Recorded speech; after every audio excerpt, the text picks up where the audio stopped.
कह रहे हैं, सुनते हैं। गुलशन आनंद जी, संजीव प्रताप सिंह जी,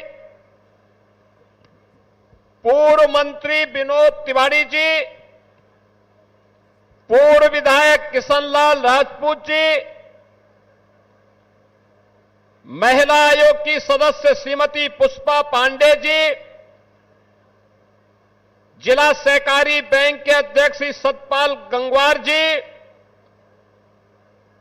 नगर पालिका परिषद पीलीभीत के अध्यक्ष श्रीमती आस्था अग्रवाल जी, पूरनपुर नगर पालिका परिषद के अध्यक्ष श्री शैलेंद्र गुप्ता जी, हमारे सभी नगर पंचायतों के अध्यक्षगण, ब्लॉक प्रमुखगण और भारी संख्या में उपस्थित जनपद पीलीभीत, बीसलपुर और बरखेड़ा के मेरे सभी बहन और भाइयों, मैं सबसे पहले अपनी प्राकृतिक सौंदर्य, जैव विविधता,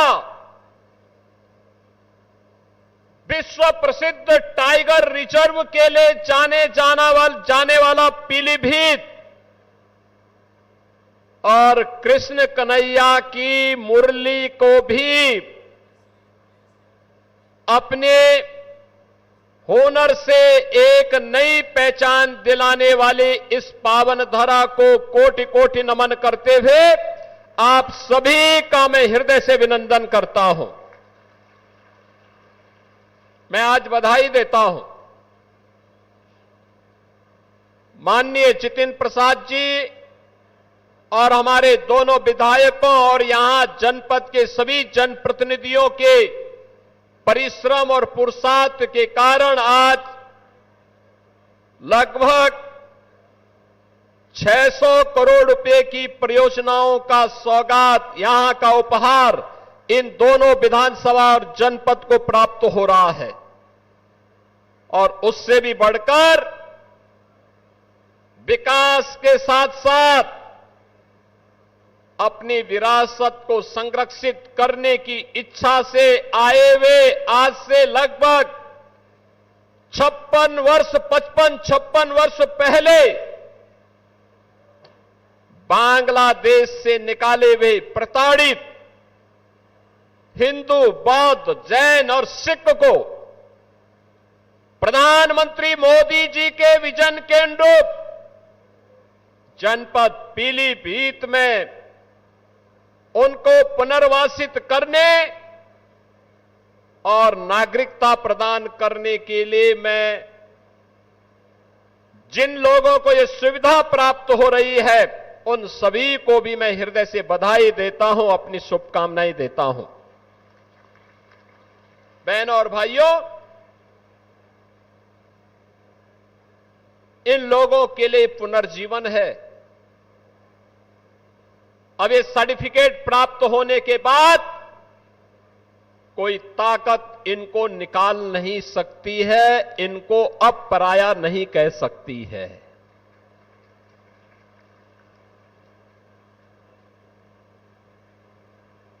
ये काम प्रधानमंत्री मोदी जी ने किया, ये काम देश के गृह मंत्री से अमित शाह जी ने किया, जिसके कारण अब इन लोगों को अपनी विरासत को संरक्षित करने का एक प्लेटफॉर्म जनपद पीलीभीत में, उत्तर प्रदेश में प्राप्त हो गया है। अब ये अपने आने वाली पीढ़ी के सपनों को सजोने के लिए, उसको आगे बढ़ाने के लिए, उसे एक नई उड़ान देने के लिए बंगाल से, पूर्वी बंगाल से, आज के बांग्लादेश से निकाले हुए प्रताड़ित इन हिंदुओं को, बौद्धों को, सिखों को, जैनियों को अब यहां पर भी उसी सम्मान के साथ, उसी गौरव के साथ जीने का अधिकार प्राप्त हो जाएगा। अब न इनको पुलिस परेशान करेगी, न राजस्व विभाग परेशान करेगा, न फॉरेस्ट के लोग परेशान करेंगे, न किसी अन्य विभाग के लोगों की प्रताड़ना इन्हें सहनी पड़ेगी। आप सोचो ना, कांग्रेस के पाप के कारण पहले बांग्लादेश बना, बांग्लादेश पाकिस्तान बनना यह आवश्यक नहीं था, यह आवश्यक नहीं था। सत्ता लोलुपता का परिणाम था पाकिस्तान का निर्माण। अगर उस समय का कांग्रेस का नेतृत्व अड़िग हो गया होता, जिन्ना अपनी मौत मर गया होता और भारत का विभाजन दुर्भाग्यपूर्ण विभाजन नहीं होता। लाखों हिंदुओं का कत्लेआम हुआ, लाखों हिंदुओं को अपनी पैतृक भूमि को, अपने पुण्य भूमि को छोड़ना पड़ा। स्वतंत्र भारत में उनके मन में एक अभिलाषा थी कि मुझे जिस आधार पर विभाजन किया गया था उस आधार पर भारत के अंदर शरण मिलेगी, नागरिकता मिलेगी, सम्मान के साथ मैं जीवन यापन कर पाऊंगा। बहन और भाइयों, कांग्रेस ने कभी सुध नहीं ली, लेती भी कैसे? और कांग्रेस के हमरा समाजवादी पार्टी को भी कहां फुर्सत थी, कहां फुर्सत थी? क्योंकि इनको तो तुष्टीकरण से जब फुर्सत हो तब गरीबों के बारे में, दलितों के बारे में, पिछड़ों के बारे में, वंचितों के बारे में सोचते। इन लोगों को विभाजन के बावजूद भी केवल और केवल मुसलमानों की चिंता थी, हिंदुओं की चिंता नहीं थी, सिखों की चिंता नहीं थी, बौद्धों की चिंता नहीं थी, जैनियों की चिंता नहीं थी उनको। अरे समाजवादी पार्टी और कांग्रेस के लोगों, बेशर्मी के साथ डूब मरो। जिन लोगों को आज आवासीय पट्टा और उनके जमीन के मूल कागजात उपलब्ध करवाए जा रहे हैं, जिन्हें नागरिकता प्रदान की जा रही है, ये ज्यादातर लोग दलित हैं, वंचित हैं, अति पिछड़ी जाति के हैं। आखिर इनके लिए क्यों आवाज नहीं उठाई? लंबे समय तक शासन किए हो, लेकिन कभी इनके बारे में सोचने की फुर्सत नहीं थी। इन गरीबों के बारे में, इनको पहचान दिलाने के बारे में, यानी इनके लिए देश की कीमत पर राजनीति थी। हिंदू, सिख, बौद्ध और जैनियों के कत्लेआम की कीमत पर सत्ता चाहिए थी इनको। और आज डबल इंजन की सरकार आई, आदरणीय प्रधानमंत्री मोदी जी के नेतृत्व में जब सिटीजनशिप अमेंडमेंट एक्ट आया, लंबे समय के बाद किसी सरकार ने सोचा कि विस्थापित हिंदुओं, बौद्धों, जैनियों, सिखों को भी भारत की नागरिकता मिलनी चाहिए। जो पाकिस्तान से, बांग्लादेश से, अफगानिस्तान से विस्थापित हैं, आप याद करिए, दिल्ली और देश के विभिन्न राज्यों में लंबे समय तक कांग्रेस ने, समाजवादी पार्टी के लोगों ने आंदोलन किया था। आज जो ये सर्टिफिकेट वितरित हो रहे हैं, इसी के खिलाफ ये लोग आंदोलन कर रहे थे कि नहीं मिलना चाहिए। यानी इनका तो सबसे पहला उद्देश्य ही क्या है कि देश के संसाधन पर विभाजन के बावजूद पहला अधिकार मुसलमान का होना चाहिए, बाकी किसी का अधिकार नहीं होना चाहिए। यही तो इनकी कुत्सित चेष्टा थी। यही इनकी तुष्टीकरण की नीति थी। यही पाप ये जिंदगी भर करते रहे और उस पाप का खामियाजा हिंदू भुगतता रहा। बहनों और भाइयों, आज आप सबको, मैं इन सभी बंगाली परिवारों को, 2,500 परिवार हैं, 2,500 परिवार का मतलब 15,000 लोग सीधे सीधे आज इस स्कीम का लाभ ले पा रहे हैं। मैं इसके लिए आदरणीय प्रधानमंत्री जी और गृह मंत्री जी के प्रति आभार व्यक्त करता हूं। मैं इसके लिए केंद्रीय मंत्री श्री जितिन प्रसाद जी को, हमारे जो चारों विधायक हैं, यहां पर मंत्री श्री संजय सिंह गंगवार, विधायक बरखेड़ा स्वामी प्रवक्तानंद जी, विधायक बीसलपुर श्री विवेक वर्मा जी और विधायक पूरणपुर श्री बाबूराम पासवान जी को भी मैं हृदय से धन्यवाद देता हूं, जिन्होंने पैरवी करके इन बंगाली परिवारों को आज उनका अधिकार उपलब्ध करवाया है, उनका अधिकार दिलाया है। हमारा प्रयास है, प्रदेश के अंदर ऐसे 55,000 परिवार रह रहे थे। पिछले दिनों मैंने बाराबंकी में जाकर के उन्हें नागरिकता दी, उनको जमीनें, पट्टे उपलब्ध करवाए। उसके बाद मैं बिजनौर में गया, वहां पर भी लगभग काफी बड़ी संख्या में हम लोगों ने 3500 परिवारों को अधिकार दिया। आज पीलीभीत में हम लोग इसके प्रथम चरण के कार्य को संपन्न करने जा रहे हैं। अन्य कार्यक्रम भी हमारे अनवरत चल रहे हैं, अभी यह कार्य पूरा नहीं हुआ है। कुछ मामलों में हमें वन विभाग से और भारत सरकार से स्वीकृति का इंतजार है। जैसे ही मिलेगा अन्य परिवारों को भी उनका अधिकार उपलब्ध करवाएंगे, उनका अधिकार उपलब्ध करवाएंगे। अभी रामपुर के अंदर भी काफी बड़ी संख्या में इस कार्रवाई को संपन्न करना है। बहनों और भाइयों, हमने टालने की आदत नहीं की। हमने इन गरीबों की पीड़ा के साथ अपनी संवेदना को जोड़ा। ये संवेदना समाजवादी पार्टी भी जोड़ सकती थी। 4-4 बार प्रदेश में शासन करने का अवसर मिला था, लेकिन ये तब सुनते जब बबुआ को समय पे जगने की आदत हो। 12 बजे सो करके उठेंगे, 2 बजे तक तैयार होंगे, फिर 5 बजे जिम चले जाएंगे, तो गरीब की पीड़ा को सुनने की आदत कहां। उनके लिए विकास तो केवल सिपाही का विकास है। पीलीभीत उनके एजेंडे में नहीं था, पीलीभीत उनके एजेंडे में नहीं था। पीलीभीत एजेंडे में होता, 4 बार सरकार होने पर पीलीभीत में मेडिकल कॉलेज बन गया होता।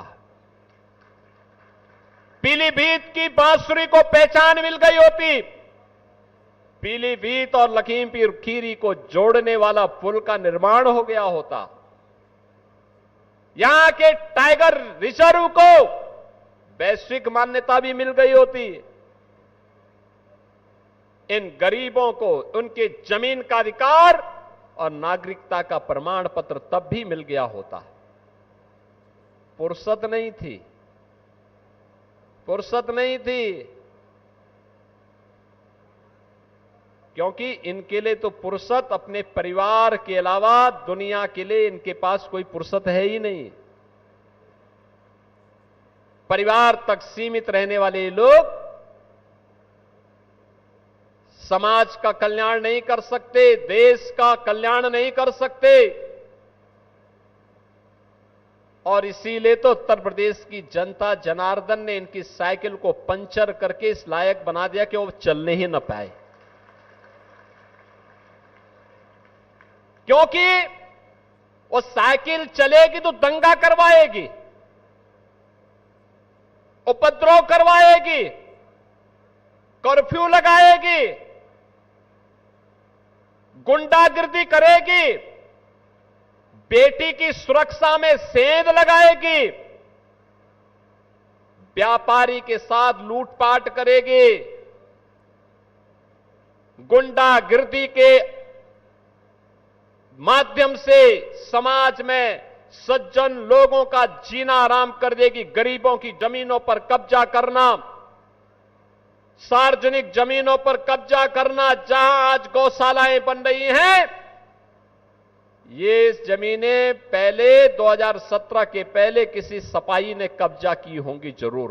और जब सरकार आई और हम लोगों ने पहले दिन एक घोषणा की थी कि अगर जमीन कब्जा किए हो तो खाली कर दो, नहीं तो अगले 48 घंटे के बाद जब कार्रवाई शुरू होगी तो 7 पीढ़ियों का भुक्तभोगी होना पड़ेगा। तो बहुत सारे लोगों ने उसी समय सरेंडर कर दिया था कि नहीं साहब आप जमीन ले लीजिए, बकस दो। आप देखते होंगे एक समय था जब माफिया सिर तान करके चलता था, सीना तान करके चलता था, थानों पे कब्जा करता था, तहसीलों में उधमबाजी करते थे, किसी भी गरीब की जमीन पर कब्जा कर लेते थे, विकास की योजना को नहीं पूरा होने देते थे, बेटी और बहनों की इज्जत के साथ खिलवाड़ करते थे, व्यापारियों का जीना हराम करते थे, उद्यम नहीं आने देते थे, और अगर कहीं जब दंगे होते थे तो दंगाइयों को मुख्यमंत्री सरकारी जहाज से बुला करके अपने आवास में सम्मान करते थे। यह होता था 2017 के पहले। बहन और भाइयों, अब यूपी में दंगा नहीं होता है, नो दंगा, नो कर्फ्यू, यूपी में अब सब चंगा। यूपी में नो कर्फ्यू, नो दंगा, अब यूपी में सब चंगा। अब यूपी में कोई दंगा नहीं, माफिया मुक्त, उपद्रव मुक्त, कर्फ्यू मुक्त। जो माफिया पहले सीना तान करके चलते थे, आज गले में तख्ती लटका करके चलते हैं कि साहब जान बकस दो, बस एक बार अब जान बकस दो, अब आगे हम ठेला लगा करके पेट भर लेंगे, लेकिन कहीं गुंडागिर्दी नहीं करेंगे। हमारी प्रतिबद्धता गरीब के लिए है, हमारी प्रतिबद्धता युवा के लिए है, हमारी प्रतिबद्धता बहन और बेटियों की सुरक्षा के लिए है, हमारी प्रतिबद्धता व्यापारियों की सुरक्षा के लिए है, अन्नदाता किसानों की खुशहाली के लिए है। हमारी प्रतिबद्धता किसी गुंडा माफिया के प्रति नहीं हो सकती है और हम उसको कोई संरक्षण भी न देंगे न देने देंगे। और इसीलिए बहनों और भाइयों, आज आप सबको मैं कहने के लिए आया हूं, ये मेडिकल कॉलेज पहले भी बन सकते थे, विजन नहीं था। गरीब को उपचार की सुविधा मिले, केवल सेफई परिवार का अधिकार था, बाकी किसी और का नहीं। उनको अच्छी सुविधा मिले, बाकी तो 25 करोड़ की जनता जाए भाड़ में उनके लिए, यही करते थे।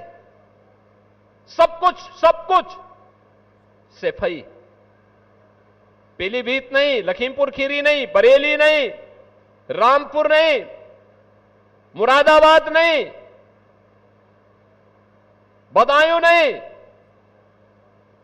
एक खानदान का कब्जा बरकरार रहे, बाकी और कुछ भी नहीं। और बहनों और भाइयों, इसीलिए आए हैं हम लोग बताने के लिए, यह संभव हुआ है इसलिए क्योंकि आपने अच्छा काम किया, अच्छे प्रतिनिधि चुने। और मैं तो आभारी हूं पीलीभीत वासियों का कि आपने सांसद के रूप में श्री जितिन प्रसाद जी को यहां से चुन करके भेजा। वो केंद्र सरकार में मंत्री हैं, यहां के युवाओं को स्किल डेवलपमेंट के माध्यम से उनके उज्जवल भविष्य के लिए भी कार्यक्रम चला रहे हैं। आपने श्री संजय गंगवार जी को चुना, उत्तर प्रदेश सरकार में गन्ना मंत्री के रूप में काम कर रहे हैं। आपने स्वामी प्रवक्तानंद जी को चुना, विकास की योजनाओं को लेकर के आ रहे हैं। आपने सिर्फ विवेक वर्मा जी को चुना, वे विकास की योजनाओं को लेके आ रहे हैं, आपका अधिकार आपको दिला रहे हैं। बाबूराम पासवान जी को चुनाव जिता करके भेजा, विधायक बना करके भेजा, वे विकास के लिए निरंतर प्रयासरत है। ये सभी लोग जब जीत करके जाते हैं तब मेडिकल कॉलेज आता है, तब पुल आता है, तब सिंगल लेन की सड़क 2 लेन और 4 लेन में बदलती है, और तब जैव विविधता के लिए पीलीभीत जनपद दुनिया के अंदर विख्यात होता है, टूरिज्म बढ़ता है। और बहनों और भाइयों, आज मुझे देख करके अच्छा लगा। मुझे यहां पे जब गरीबों के कल्याण के लिए उन्हें शासन की कल्याणकारी योजनाओं का लाभ जब मैं प्रदान कर रहा था, कितनी खुशी थी उनके चेहरे पर। कोई युवा सीएम उद्यमी स्कीम से लाभान्वित हो रहा है, कोई पीएम विश्वकर्मा स्कीम से लाभान्वित हो रहा है, कोई पीएम आवास योजना में, कोई सीएम आवास योजना में, और कहीं पर एनआरएलएम के तहत लखपति दीदी को यहां पे डमी चेक उपलब्ध करवाया जा रहा था, और कहीं पे नागरिकता प्रमाण पत्र और कहीं पे जमीन का प्रमाण पत्र उपलब्ध करवाने का कार्य इस मंच से हो रहा था। कितना अच्छा लग रहा था।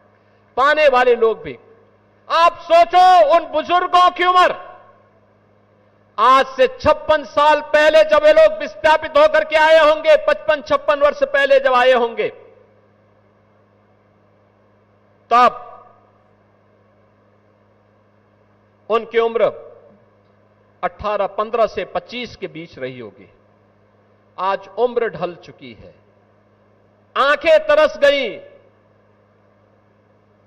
प्रताड़ित होना पड़ा होगा, कहीं फॉरेस्ट से, कहीं राजस्व कर्मियों से, कहीं पे पुलिस से, कहीं पे किसी अन्य कर्मी से। क्या पीड़ा झेली होगी, कितनी प्रताड़ना झेली होगी, हर स्तर पर अपमानित होना पड़ा होगा। गलती क्या थी? गलती कांग्रेस की थी, जिन्होंने 1947 में भारत का विभाजन स्वीकार किया था। भारत का विभाजन नहीं होता, इन गरीबों को, इन बंगाली परिवारों को विस्थापित नहीं होना पड़ा होता, नहीं होना पड़ा होता, और आने वाले समय में किसी हिंदू को विस्थापित न होना पड़े। इसके लिए तो उत्तर प्रदेश में अब हम लोग डिफेंस मैन्युफैक्चरिंग कॉरिडोर में प्रधानमंत्री जी के दूरदर्शी विजन को ध्यान में रख करके अब ब्रह्मोस मिसाइल भी बना रहे हैं। इस समाजवादी पार्टी के लोग तो कट्टा बनाते थे, कट्टा और बम बनाते थे व्यापारियों को लूटने के लिए, गरीबों को लूटने के लिए, और हम बना रहे हैं ब्रह्मोस मिसाइल। ब्रह्मोस मिसाइल जब दगती है और पाकिस्तान पर छोड़ी जाती है तो पाकिस्तान में चिल्ला उड़ता है, बाप बाप चिल्ला उड़ पड़ता है। यह है पाकिस्तान की नियत। और बहनों और भाइयों, उसी लड़ाई को लड़ने के लिए आज डिफेंस मैन्युफैक्चरिंग कॉरिडोर का एक हब बन रहा है यूपी। अब यूपी के अंदर विकास हो रहा है। एक इकोनॉमिक कॉरिडोर इसी पीलीभीत से होते हुए जा रही है शामली के लिए, गोरखपुर से पीलीभीत होते हुए, मुरादाबाद होते हुए, और ये जाएगी सीधे शामली, और शामली से फिर आगे पानीपत, गोरखपुर से सिलीगुड़ी तक जाएगी। यानी पीलीभीत का व्यक्ति अगर चाहे तो गोरखपुर की तरफ जाना है, चाहे वह शामली या मुरादाबाद की तरफ जाना है, वह इकोनॉमिक कॉरिडोर आपको आसान रास्ता कर देगा, आसान रास्ता। जितने अच्छे मार्ग बनेंगे, जितनी कनेक्टिविटी में गति होगी, उतनी ही तेज प्रगति होगी। याद रखना, प्रगति का आधार गति पर है, उस प्रकार का इंफ्रास्ट्रक्चर पर है, और वह इंफ्रास्ट्रक्चर आज हम दे रहे हैं। हमने पिछले दिनों प्रधानमंत्री जी के कर कमलों से गंगा एक्सप्रेसवे का लोकार्पण करवाया था। गंगा एक्सप्रेसवे, बहनों और भाइयों, गंगा एक्सप्रेसवे भारत का सबसे बड़ा एक्सप्रेसवे। आज जो भी गंगा एक्सप्रेसवे से जाता है, पहले गाजियाबाद से या मेरठ से लखनऊ की दूरी तय करने में समय लगता था 8 घंटे, 6, साढ़े 6 घंटे। अब मात्र 4 घंटे में मेरठ से लखनऊ लोग आ जा रहे हैं। मात्र 5 घंटे में मेरठ से प्रयागराज पहुंच जा रहे हैं। यह है गति।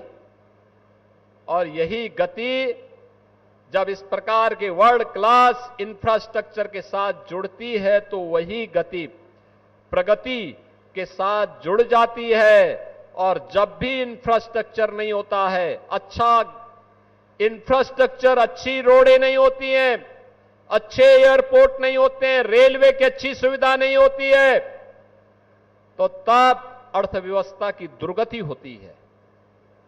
बहनों और भाइयों, ये डबल इंजन की सरकार है। ये डबल स्पीड के साथ चलती है, बुलेट ट्रेन की स्पीड से चलती है, विकास भी लाती है, विरासत को भी सम्मान देती है। हर व्यक्ति को, क्या गांव, क्या गरीब, क्या किसान, क्या नौजवान, क्या महिलाएं, इन सब के उत्थान के लिए भी कार्य करती है। और उसी को ध्यान में रख करके डबल इंजन सरकार कार्य कर रही है। मैं पीलीभीत जनपद वासियों को बधाई देता हूं। स्वास्थ्य की सुविधा का लाभ, बेहतरीन कनेक्टिविटी का लाभ आप सबको जो प्रदान हो रहा है, इसके लिए पीलीभीत वासियों को मैं बधाई देता हूं। और मैं विश्वास करता हूं पीलीभीत विकास की इस प्रक्रिया के साथ इको टूरिज्म के एक नए हब के रूप में अपने आप को स्थापित करेगा। ये डबल इंजन सरकार का पूरा सहयोग आपके साथ में है। हम आपको पूरा सपोर्ट करेंगे, हर प्रकार का सहयोग करेंगे। आपसे केवल एक ही विनती है, हमारे इन जनप्रतिनिधियों का और पदाधिकारियों का आप सहयोग करिए। डबल इंजन सरकार पाखड़े विचार करके आपका विकास के लिए पूरा सहयोग करने को तैयार है, हर स्तर पर सहयोग करने को तैयार है। जो भी आप कहेंगे, ये जनप्रतिनिधि जो भी प्रस्ताव रखेंगे, हम उसके लिए पूरी मजबूती के साथ, पूरी प्रतिबद्धता के साथ उसे आगे बढ़ाने का कार्य करेंगे। और आज सबसे ज्यादा खुशी विकास के साथ साथ इन बंगाली परिवारों को मिला उनका अधिकार है। 5 दशक, 5.5 दशक के बाद उनको यह अधिकार प्राप्त हो रहा है। मैं इनको बधाई देता हूं। बंगाली संस्कृति को सुरक्षित रखने के लिए, संरक्षित रखने के लिए बंगाल ने इस बार ऐतिहासिक फैसला किया। प्रधानमंत्री मोदी जी के नेतृत्व में वहां भी डबल इंजन सरकार आई है। और मुझे लगता है यही चमत्कार है, बंगाल में डबल इंजन का कमल खिला और पीलीभीत में 5 दशक से इंतजार कर रहे बंगाली परिवारों को भी उनका जमीन का अधिकार और उनकी नागरिकता प्रमाण पत्र प्रारंभ हो गया है। इस सब के लिए आपको बधाई, मंगलमय शुभकामनाएं। और विश्वास करता हूं कि आप इस संस्कृति को अक्षुण्य बनाए रखने के लिए कार्य करेंगे। आप सभी के प्रति, पूरे पीलीभीत वासियों के प्रति मेरी मंगलमय शुभकामनाएं हैं। धन्यवाद। जय हिंद।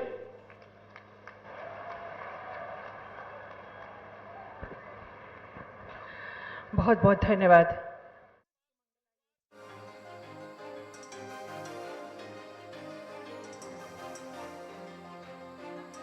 हमने इन गरीबों की पीड़ा के साथ अपनी संवेदना को जोड़ा। ये संवेदना समाजवादी पार्टी भी जोड़ सकती थी। 4-4 बार प्रदेश में शासन करने का अवसर मिला था, लेकिन ये तब सुनते जब बबुआ को समय पे जगने की आदत हो। 12 बजे सो करके उठेंगे, 2 बजे तक तैयार होंगे, फिर 5 बजे जिम चले जाएंगे, तो गरीब की पीड़ा को सुनने की आदत कहां। वो साइकिल चलेगी तो दंगा करवाएगी, उपद्रव करवाएगी, कर्फ्यू लगाएगी, गुंडागिर्दी करेगी, बेटी की सुरक्षा में सेंध लगाएगी, व्यापारी के साथ लूटपाट करेगी।